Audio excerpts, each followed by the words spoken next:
আসসালামু আলাইকুম dear friends, back of job চ্যানেলে আপনাদের স্বাগতম। চলে আসলাম আপনাদের সাথে নতুন একটি নিয়োগ বিজ্ঞপ্তি নিয়ে আলোচনা করতে। তো আজকে নিয়োগ বিজ্ঞপ্তি সম্পর্কে যাবতীয় তথ্য নিয়ে আলোচনা করব। আমি মোহাম্মদ হামিদুর রহমান। তো আপনাদের সাথে আজকে যে নতুন বিজ্ঞপ্তি, এই বিজ্ঞপ্তিতে যে পদের নাম, শিক্ষাগত যোগ্যতা এবং কোন কোন জেলার প্রার্থীগণ আবেদন করতে পারবেন এবং কোন কোন জেলার প্রার্থীগণ আবেদন করতে পারবেন না, সেই সকল আহ, বিষয়ে বিস্তারিত আলোচনা করব। তো আপনারা অবশ্যই ভিডিওটি স্কিপ না করে পুরোপুরি দেখবেন, তাহলে বুঝতে সুবিধা হবে। তো আমি আর কথা বাড়াবো না, এবং যারা এখনও নতুন আছেন তারা অবশ্যই আমার চ্যানেলটি অবশ্যই সাবস্ক্রাইব করবেন।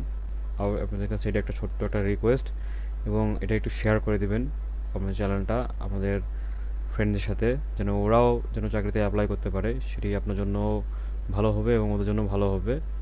তো ইনশাল্লাহ আহ, অবশ্যই আপনারা নতুন যে সার্কুলারগুলো আপডেট হয়ে থাকে সেসব ইনশাল্লাহ আপনারা পেয়ে যাবেন আমার এই চ্যানেলে।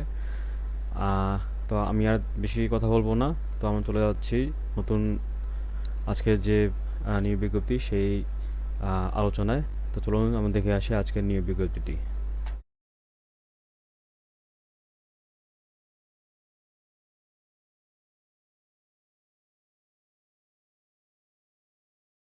তো আপনারা দেখতে পাচ্ছেন এটি, আহ, আপনারা দেখতে পাচ্ছেন যেটা বাংলাদেশ বন গবেষণা ইনস্টিটিউটের একটি আহ, নিয়োগ বিজ্ঞপ্তি।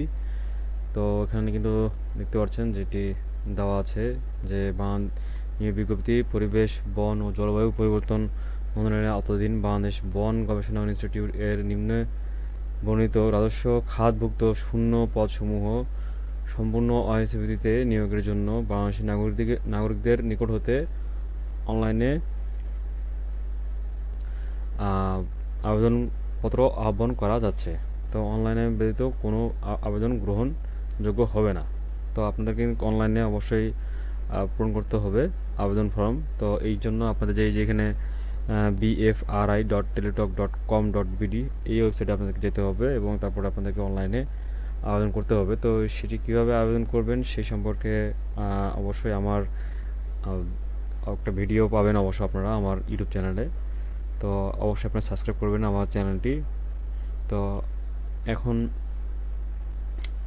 আমরা দেখি যে পদের নাম কী দেওয়া আছে এবং যোগ্যতা কী যাচ্ছে এবং কোন জেলার প্রার্থীগণ আপনারা আবেদন করতে পারবেন না।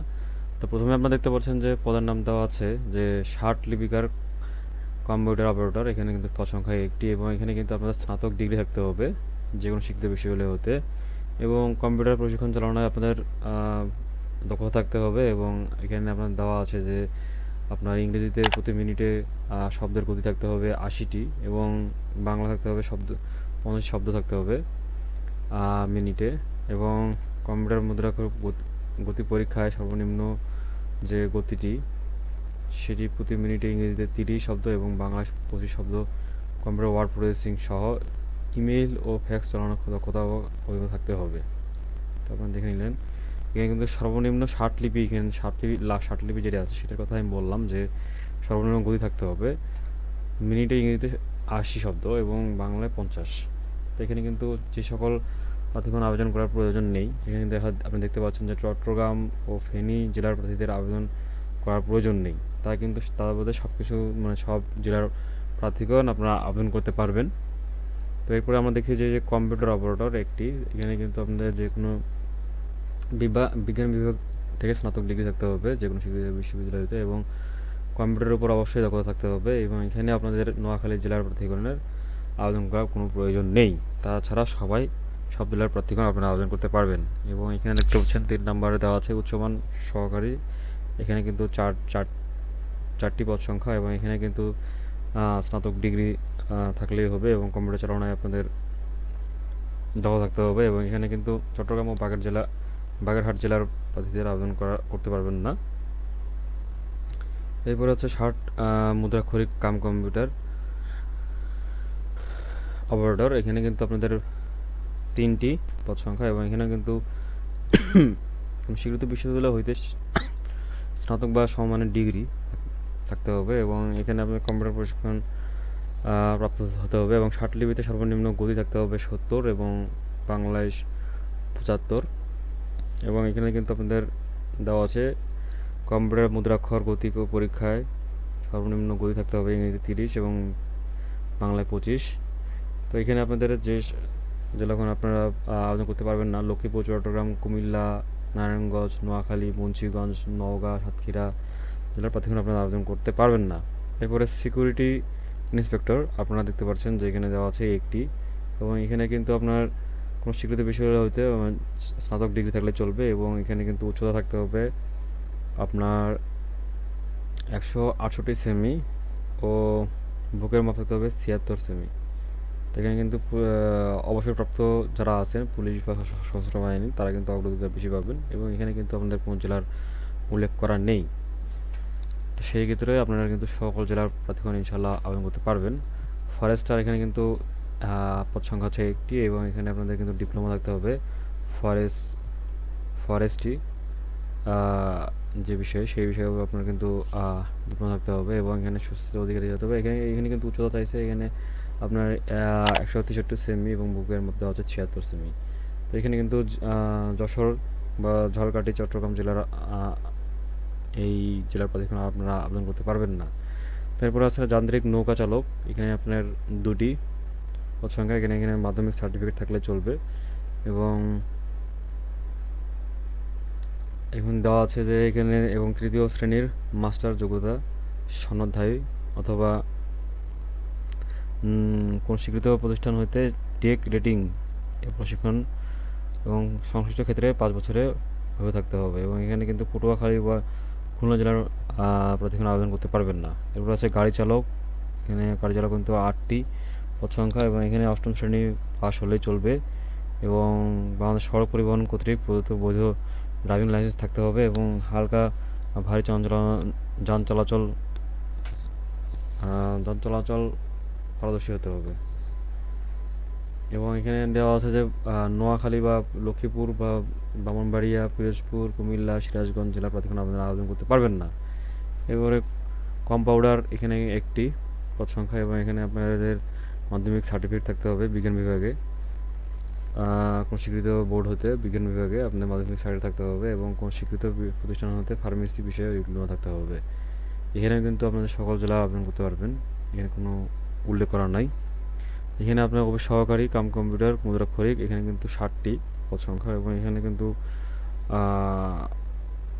অন্যান্য উচ্চ মাধ্যমিক সার্টিফিকেট থাকলে চলবে, এবং এখানে কম্পিউটারে অবশ্যই দক্ষতা থাকতে হবে, এবং এখানে চট্টগ্রাম, ঝালকাঠি, বরিশাল, ঠাকুরগাঁও, যশোর, কুমিল্লা, গাইবান্ধা, শরীয়তপুর, রাঙামাটি, লক্ষ্মীপুর, নরসিংদী জেলার প্রার্থীগণ আপনারা আবেদন করতে পারবেন না। এরপর আপনারা দেখতে পাচ্ছেন যে এখানে অফিস সহকারী একটি, কোন স্বীকৃত বোর্ড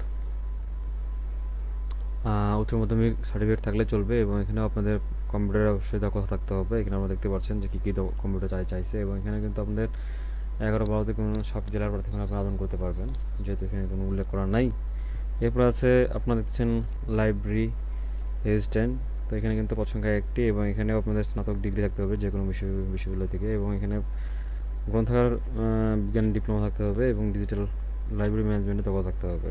এরপরে নার্সারি সুপারভাইজার, এখানে একটি পদ সংখ্যা, এবং এখানে আপনাদের উচ্চ মাধ্যমিক সার্টিফিকেট থাকলে চলবে, এবং এখানে পটুয়াখালী, গাইবান্ধা ও ময়মনসিংহ জেলা প্রার্থীগণ আবেদন করার কোনো প্রয়োজন নেই, আপনারা আবেদন করতে পারবেন না। এরপর ইঞ্জিনম্যান, এখানে পদ সংখ্যা একটি, এবং এখানে আপনাদের দেখতে পাচ্ছেন যে উচ্চ মাধ্যমিক সার্টিফিকেট থাকলে চলবে, এখানে মাধ্যমিক সার্টিফিকেট থাকলে চলবে, এবং এখানে আপনাদের 3 বছরের সংশ্লিষ্ট কাজে অভিজ্ঞতা থাকতে হবে, এবং এখানে কোনো স্বীকৃত প্রতিষ্ঠান হতে ইঞ্জিন রেটিংয়ে প্রশিক্ষণ সহ 2 বছরের অভিজ্ঞতা থাকতে হবে, এবং এখানেও আপনার 14-15তে যে কোনো জেলার প্রার্থীগণ আবেদন করতে পারবেন।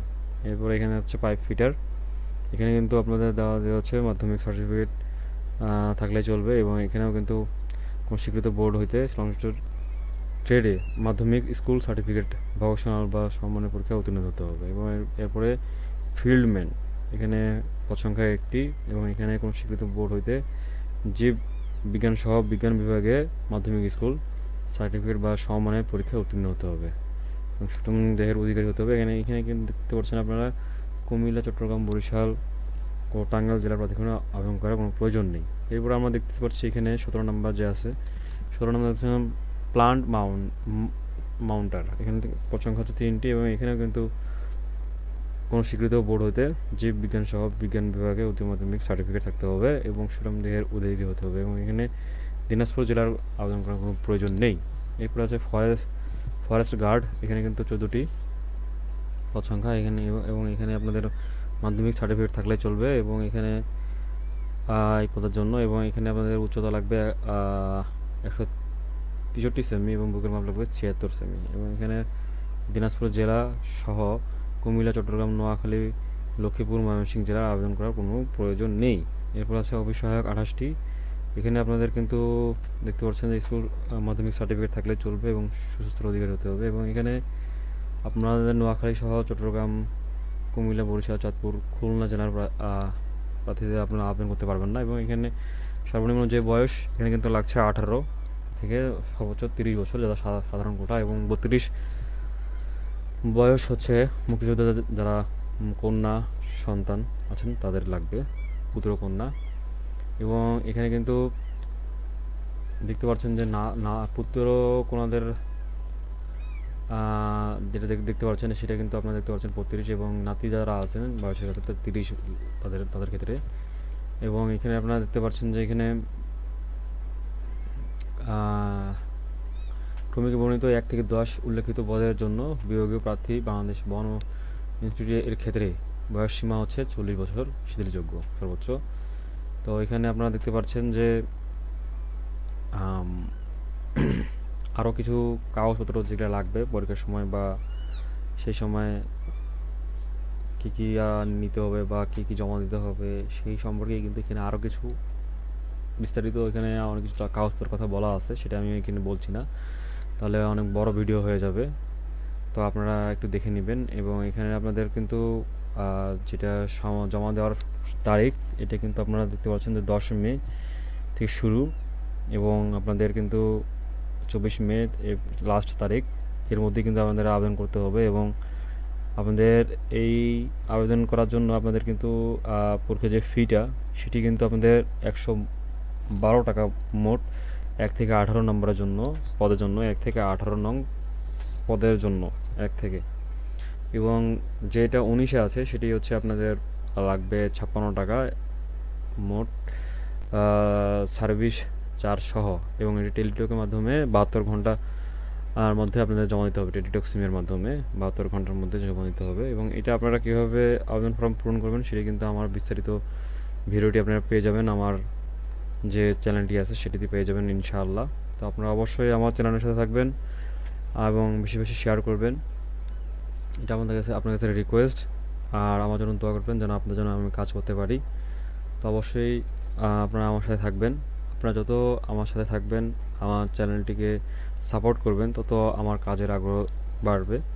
তো আমি মূলত আপনাদের জন্য, আপনাদের সুবিধার জন্য এবং আপনাদের যেন আপনারা সহজে জবের জন্য অ্যাপ্লাই করতে পারেন, তো এইসবের জন্য আমি কিন্তু এইসব ভিডিওটি তৈরি করি অনেক কষ্ট করে। তো আপনারা অবশ্যই আমার সাপোর্ট করবেন আমাকে। তো আজকে এই পর্যন্ত, ইনশাল্লাহ আবার কোনো নতুন নিয়োগ বিজ্ঞপ্তি নিয়ে আপনার সামনে হাজির হব। তো আমার জন্য দোয়া করবেন। আজকে এই পর্যন্ত, আসসালামু আলাইকুম।